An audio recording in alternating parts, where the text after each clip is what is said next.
La première question de l'EC1 était, à partir d'un exemple, montrer que la famille et l'école peuvent développer des méthodes de socialisation contradictoires. Pour bien répondre à la question, il faut d'abord la comprendre. Cela nécessite une analyse des mots indiquant le travail à faire. Le premier terme important, c'est exemple. Il faut donc trouver un cas particulier. Ensuite, le terme montrer signifie qu'il va falloir expliquer, argumenter.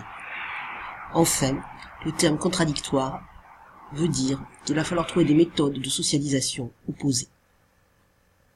On peut donc alors reformuler la question. Il est donc demandé de trouver un cas où les méthodes de socialisation de la famille seront différentes, voire opposées, de celles de l'école. Il est alors nécessaire d'identifier les notions essentielles. Ici, ces méthodes de socialisation.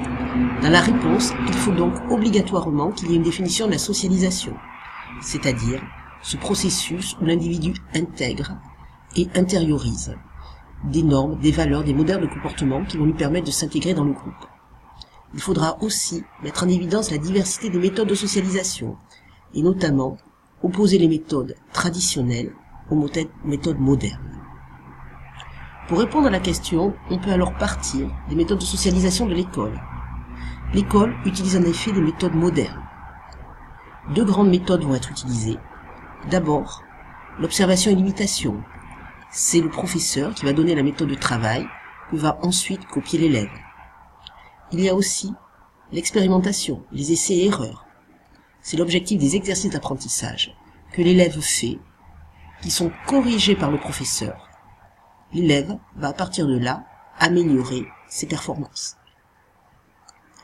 Il faut ensuite montrer que dans certaines familles, les méthodes de socialisation ne seront pas modernes, mais basées sur des méthodes traditionnelles, notamment les sanctions. En cas de mauvaise note, une punition sera donnée aux enfants. En revanche, en cas de bonne note, voire le bac, on peut avoir une voiture.